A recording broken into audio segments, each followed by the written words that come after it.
We are starting.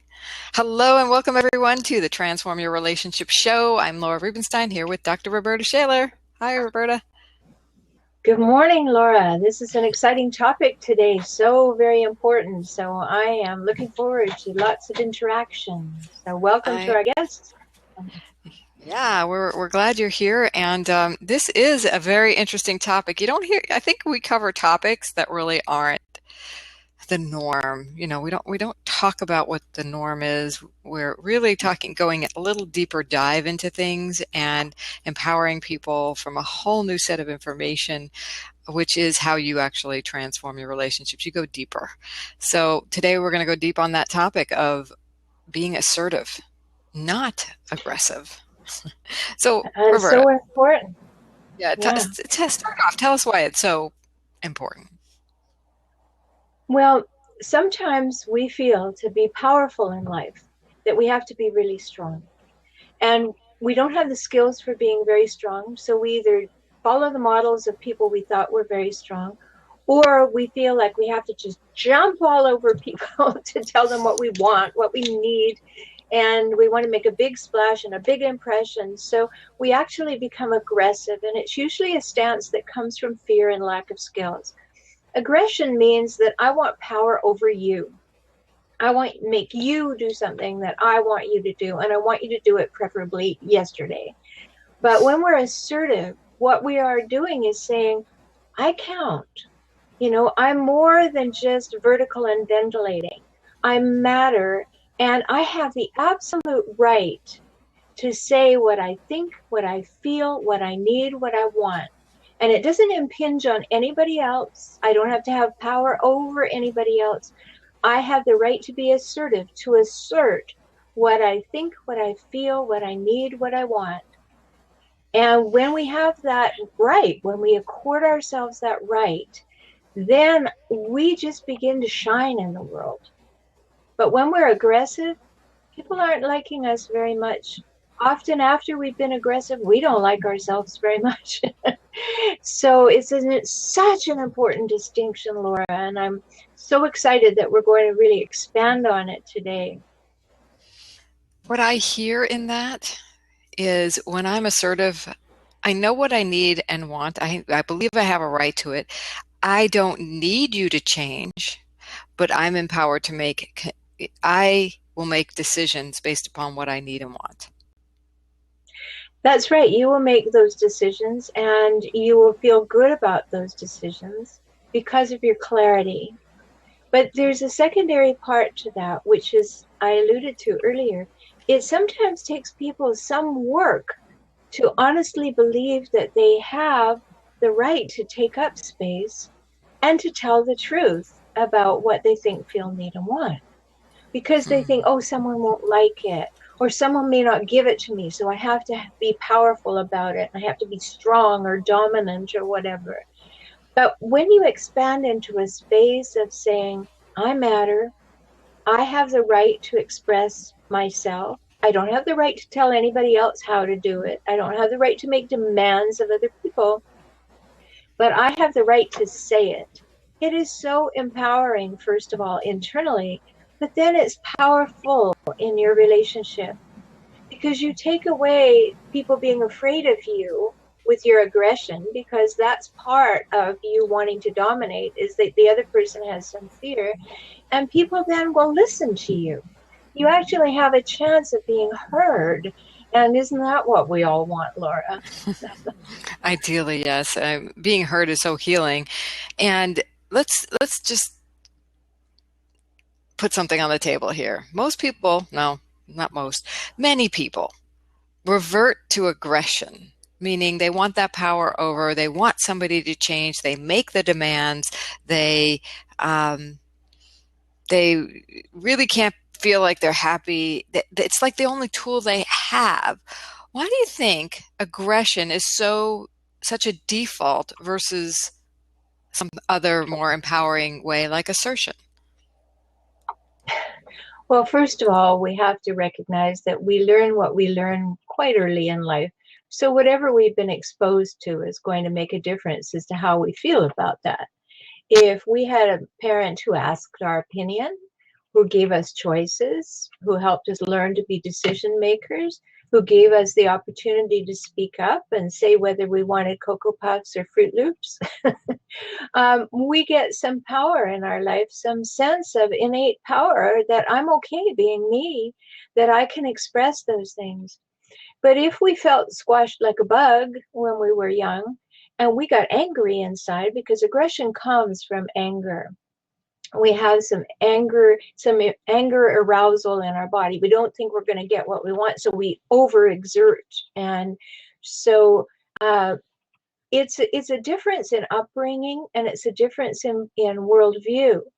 If I think that I'm an equal with everybody around me and I can express who I am, that's a completely different thing than thinking I have to fight for the right to breathe, fight for the space to be me. And so aggression is a demonstration of what's happened to us when we're young or in earlier relationships. So we think that's the only way that we will get heard. And many people have been taught that at home. And what I'm hearing is anger versus love approach, because take an assertive approach, you have to have a lot of self-love. You have to really love yourself a lot to say, I have the right to what I need and what I want. I matter. And, um, they say, the flip side of anger is love, or love is letting go of fear and anger, and anger is based in fear. So if you were brought up in a home or had a lot of experiences where you were fear-based, you probably have a lot of anger. And that sounds like it's Well, a default. well, it certainly can be. I mean, if you have to fight for everything that you get, say you're brought up in a house full of siblings who have all been brought up by the same parents, and there isn't a sense of abundance, there isn't a sense of everybody's equal, then you get into a pecking order kind of mentality, and you may feel oppressed. And when you feel oppressed, you get angry. Or when you feel dismissed, you get angry. And then for some unfortunate people, when they get angry, they hate themselves. And so it becomes a compounded issue, which really prevents them from the joy of becoming assertive. And that's unfortunate. Many times, Laura, I'm working with my clients, and they think that, I've got to go for it. I've got to go for it. But in the going for whatever it is that they want, they have all these periphery things about, well, I'm not going to get it, and I'm not good enough, and nobody wants to hear what I have, all of that. And so when it comes out, even though they don't mean it to come out that way, they'll say things that are really aggressive and off-putting to the people who are listening to them or living with them. And we get a cycle then. And we have to make a change, because it's quite possible with just a little thought, a little insight, a little work, to move from aggression to assertive. Many times in my anger management classes, I'm always delighted when somebody who's not sent by the court, who comes and says, when I invite them to introduce themselves, why are you here? They say, because I don't like myself when I get angry. Yay, good. You're doing this for yourself. It means that you're ready to move forward. You're ready to move in the direction of liking yourself more. And that's so empowering.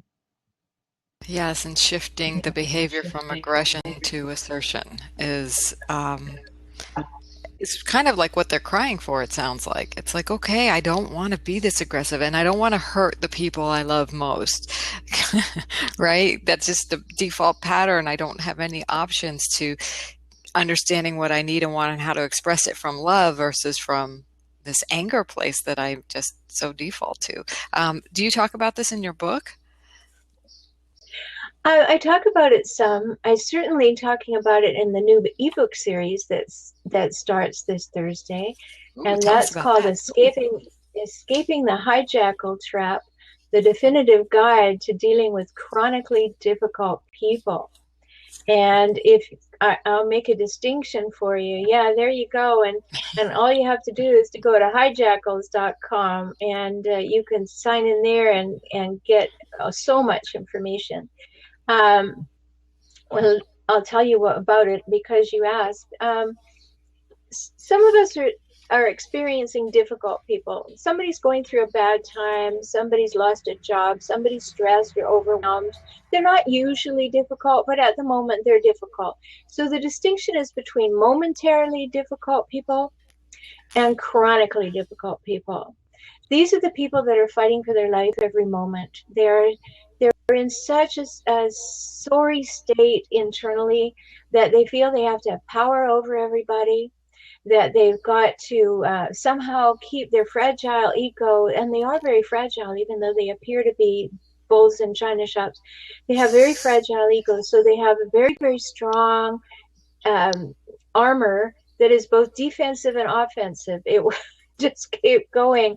And those are what I call hijackals. And I define them as a person who hijacks a relationship while relentlessly scavenging it for power, status, and control.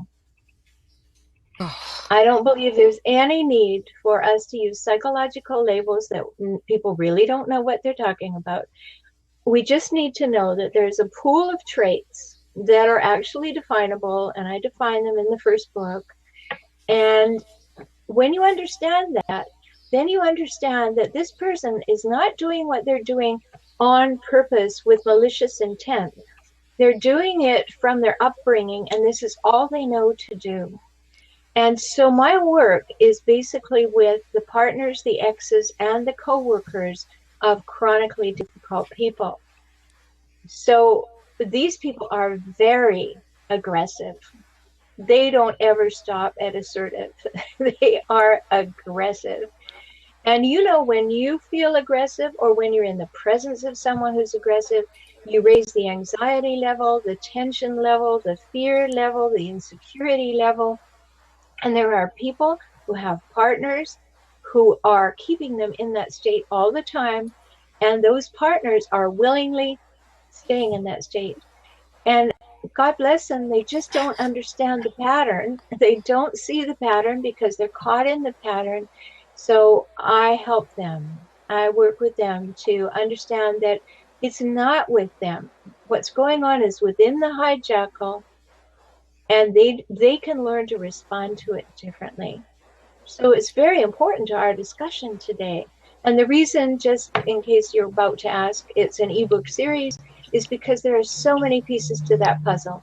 I set out to write the book itself, and I thought, you know, this book is going to become a doorstop. It's going to be this big.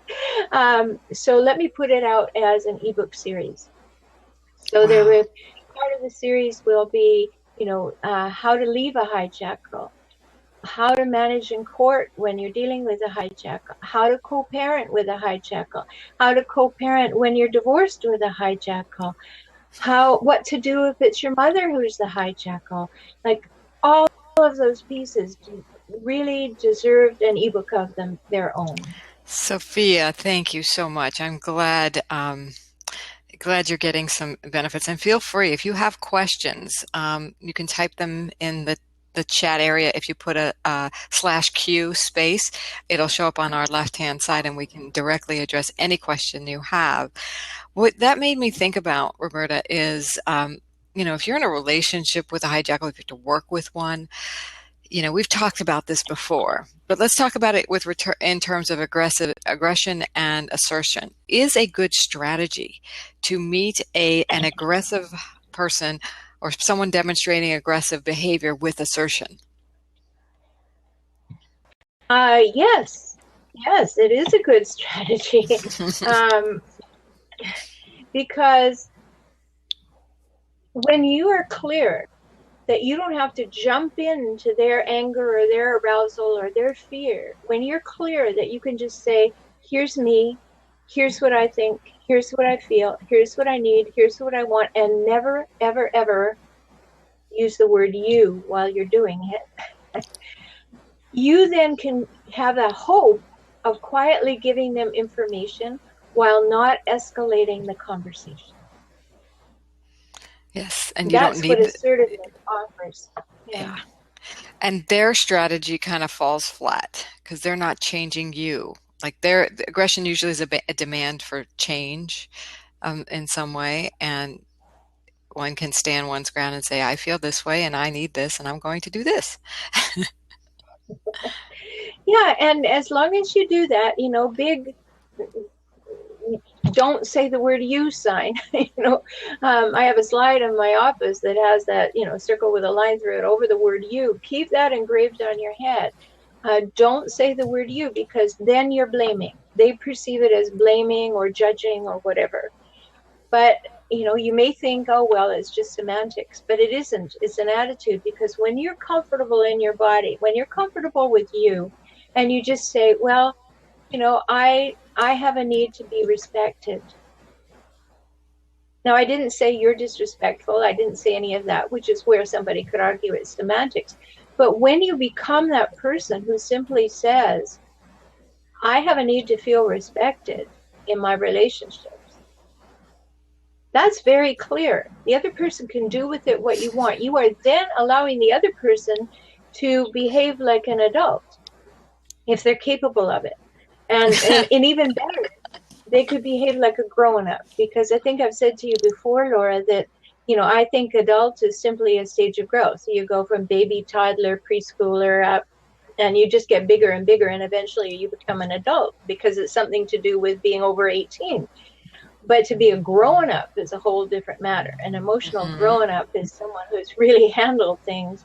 But if you come from your emotional grown-up and you can simply be not taking on the energy of the aggressor, you can just be in that assertive energy and say, well, I know myself and I know what I need to say, and I can say that, and it can hit a wall and fall flat, or it can be received, but I still have the right to say it. And and I love this. We have all kinds of studies on how to be, what the childhood development is, but we don't have a whole lot on adult development, do we? I mean, I guess it's the whole No. area of psychology, but it would be nice if we had some trainings for that. And I know your books are like incredible for that, both Kaizen for couples and the hijackal, escaping the hijackal trap. I'm like, yeah, you want to grow up? Read Rhoberta's books. And if you, Well, I think we all could do well to have a goal of spending the majority of our time in growing up land, because it's easier. It is much more joyful. It's much more empowering. But if we've had a life that keeps us fighting for ourselves, fighting for the right to breathe, fighting for the right to be seen or heard or known or accepted or appreciated or acknowledged, it takes a lot to move from that fight mechanism to coming to a place where you actually love yourself enough to be assertive, to know yep. yourself well. I'm sure, Laura, that when you're working with people in the arena of hypnosis, that this comes up frequently because it's coming from a base of fear. Isn't that so? Totally. It's all about connecting people back to the truth of who they are, so that they never got reinforced. If they're here because they don't feel good about themselves, or they have an issue in their life that points directly back that I'm not good enough, then we need to go back to that foundation and build that up and give them that truth back. Because there have been so many layers of mistruths and illusions that they built assumptions on about themselves and then the world.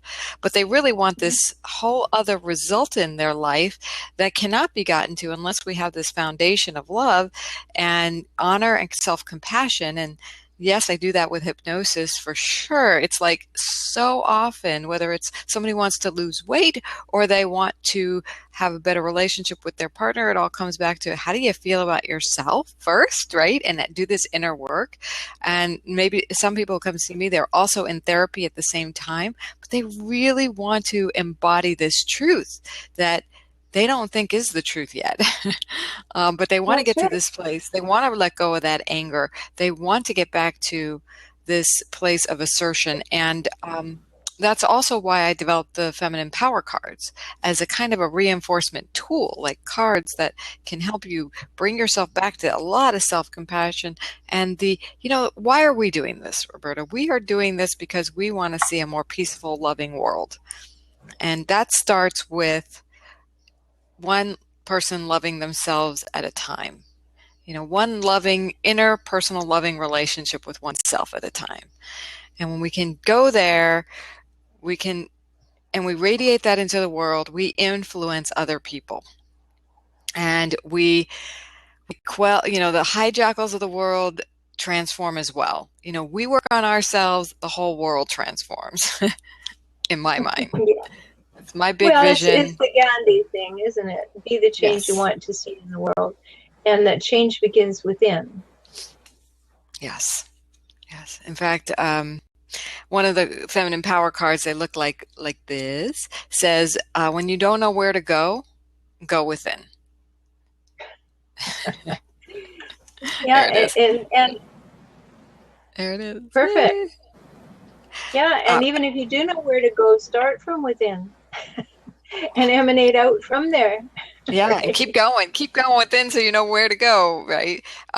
The backside of these cards, just so you know, has a practice. So this is a lovely principle, right? And one of the things in my early personal transformation journey, which is where these came from, I was like, okay, somebody says, you gotta love yourself more. You gotta, I'm like, yeah, if I hear that one more time, I'm gonna like puke because nobody was telling me what that meant or how to get there. Yeah. Then I discovered hypnosis and other tools, but I wanted to put some practices in place so people could have tools and ways to access it. And one practice may not be the right thing at the right time. So each of these cards have a different, just so you know, the practice on the card that says, when you don't know where to go within, is to slow down and just practice listening deeply to yourself.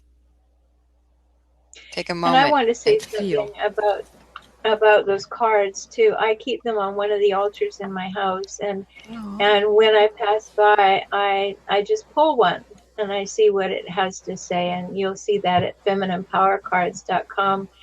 And I agree with what you were saying, Laura, and I think that, well, I'll add this to the conversation. About 30 years ago, I was doing classes in my home, and I'd have about 25 people sitting around in a circle. And it was when that first conversation about love yourself really hit the world. Huh? And people were saying, well, what does that mean? Right. I That's don't what I was know. saying. You have that question. So in Kaizen for Couples, I talk about this because Kaizen for Couples is the compilation of everything I've done in the couples world and getting ready to be a couple as well. And I defined it for my class, and I said there are 5 things that demonstrate that you love yourself.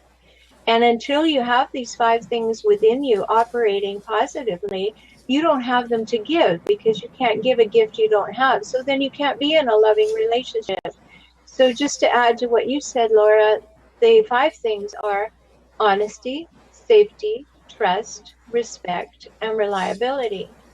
And if you don't treat yourself with those 5 things, you're in the same office, so you have the same cards. I'm in a different office today, and I have very few cards. But if you think about how to define self-love, ask yourself, am I honest with myself? Am I safe with myself? Can I trust myself? Do I demonstrate respect for myself? And am I reliable to myself? And then you will know what self-love is. It's a lot more than just putting your arms around yourself and saying, you're okay, baby. it's actually doing some work. Yeah. And I'm nothing wrong with giving yourself a hug, but you give yourself an internal hug too, by knowing what you're talking about and getting that together. I do a lot of classes and webinars online, and we're going to have actual weekends pretty soon to help people with the idea of hijackals, because hijackals prey on people who don't love themselves. Big So, clue. The more you love yourself, the more defense you have against a hijackal. well, Love that. when you love yourself and you're assertive, you're hijackal proof to a degree. You may have to have it pointed out to you and you go, oh yeah, but you are not attractive to them because they don't think they can have power over you. And this is part of the journey of self-love is to come to that place of realizing that nobody has power over you. You don't, it's not a something that you have to be concerned with, because your power is knowing who you are, what you want, what you need, what you think, what you feel, and you can express it, and you can express it without fear. Well, that's not very inviting to somebody who wants to tell you how to think, feel, and what you need and want. I mean, imagine the number of kids who've been brought up saying, if you want something to cry about, I'll give you something to cry about. I mean, that complete invalidation that your feelings have any merit at all will allow you to then take on other people who will tell you what you think or tell you what you feel. And so that becomes attractive. But one of the gifts you can give yourself is to come into this place of being assertive, not for any other reason than to express who you are fully. And not make any excuses for it, and feel perfectly good about it, because you are a contribution. You have something to say. You matter. And if we're not here to be happy, why are we here? Right?